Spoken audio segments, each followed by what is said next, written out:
El encuentro con uno mismo es, en primer lugar, el encuentro con la propia sombra. La sombra es un paso angosto, una puerta estrecha, de cuya dolorosa constricción no se salva nadie que desciende al pozo profundo. Pero uno debe aprender a conocerse a sí mismo para saber quién es. Sin embargo, no toda sombra es nuestra. Además de la sombra personal y propia, existen también sombras externas, intrusas y parásitas, que lejos de ser integradas, deben ser expulsadas. Ser capaces de diferenciar la sombra personal que debemos integrar de las sombras intrusas que debemos desterrar es una de las tareas psicoespirituales más importantes de nuestro tiempo.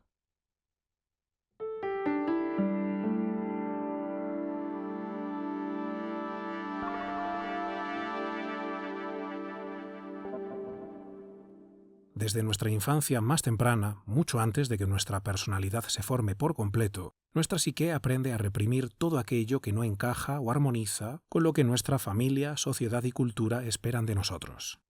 Sin embargo, los contenidos reprimidos no desaparecen.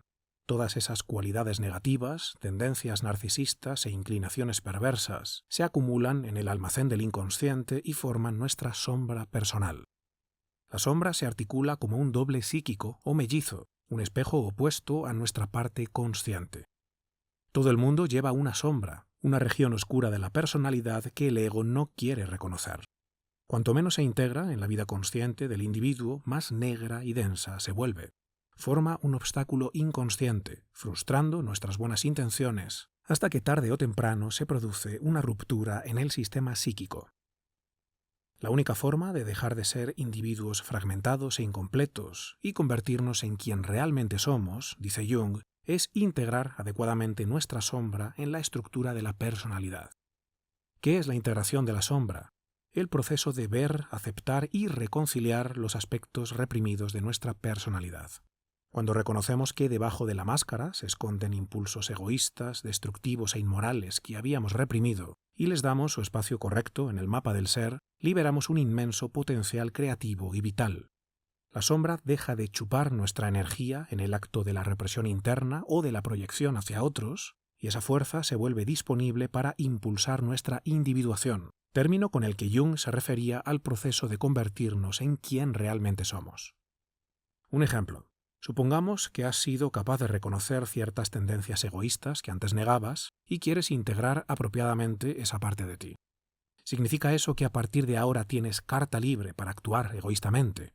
No, en absoluto. Se trata de reconocer que esa cualidad existe en ti, comprender su función real y aprender a canalizarla de manera consciente. Puedes comenzar a poner límites sanos, priorizar tu bienestar sin culpa y actuar con asertividad cuando es necesario. Otro ejemplo. Descubres que tu vida había estado girando en torno al placer y la comodidad. La aceptación e integración de estos aspectos de tu sombra no implica entregarte al hedonismo sin control, sino aceptar sin culpa que el placer y la comodidad son necesidades humanas legítimas y darles un lugar consciente en tu vida, asegurándote de que no sean meros elementos de evasión o estancamiento, sino fuentes de bienestar verdadero, crecimiento y renovación. Para Carl Jung, cuando las características rechazadas y ocultas del psiquismo se van instalando en la sombra, adquieren vida propia, transformándose en complejos activos, independientes al yo consciente, en algunos casos convirtiéndose en monstruos terribles capaces de poseer al sujeto, hasta tal punto que Jung llegó a denominarlos como demonios internos. Sin embargo, Carl Jung nunca abordó algo que, en nuestra experiencia directa, trabajando con médicos tradicionales de la Amazonía, más popularmente conocidos como curanderos o chamanes, es absolutamente esencial. No toda sombra es nuestra y no todos los demonios son internos. Además de la sombra personal y propia, existen sombras externas e intrusas que, lejos de ser integradas, necesitan ser expulsadas.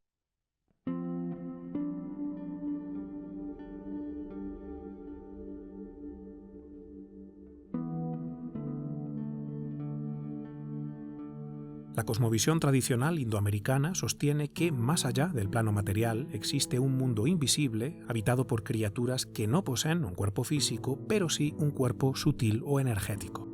Allí, en el mundo otro, como suelen llamarlo los antropólogos, hay entidades mediadoras y benefactoras, pero también sombras espirituales. larvas, parásitos, egregores y espíritus inmundos que buscan infiltrarse en el cuerpo energético humano para alimentarse de su vitalidad o ejercer control sobre su conciencia.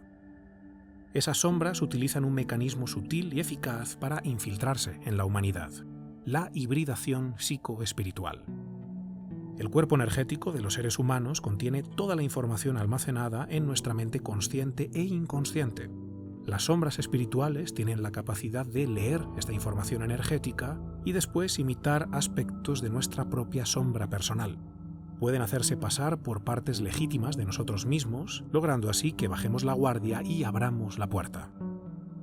Las entidades del plano intermedio no pueden penetrar nuestro cuerpo energético sin consentimiento de algún tipo, pero al camuflarse tras una faceta reprimida de nuestra psique, nos engañan para que las aceptemos como parte de nuestra identidad y reciben así permiso para entrar allá donde no podían hacerlo sin nuestra autorización tácita. Cada tipo de sombra espiritual tiene su propia agenda y movilizará ciertos aspectos de nuestra psique para confundirnos y abrir grietas por las que colarse. Las larvas astrales, por ejemplo, se alimentan de emociones densas como el miedo o la ira. El propósito de los espíritus inmundos y entidades demoníacas, en cambio, va más allá de la absorción energética y se enfoca en la corrupción del alma. En todo proceso de crecimiento personal, lo psicológico y lo espiritual se superponen. Una sombra psíquica muy reprimida puede debilitar el campo energético y abrir la puerta a influencias oscuras. Y viceversa, una influencia espiritual puede activar ciertos aspectos reprimidos de la personalidad e infiltrarse.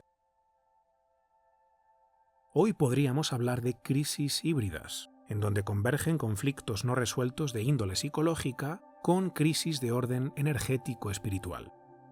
Y dado que ambas sombras, la personal y la intrusa, pueden presentarse con apariencias tan similares, es fundamental desarrollar una conciencia refinada que nos permita distinguirlas para integrar lo que debe ser integrado y expulsar lo que debe ser expulsado.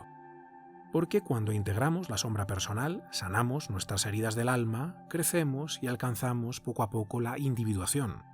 Pero cuando cometemos el error de integrar las sombras externas, quedamos contaminados de fuerzas intrusas que nos parasitan. Es aquí donde el discernimiento psicoespiritual se vuelve esencial.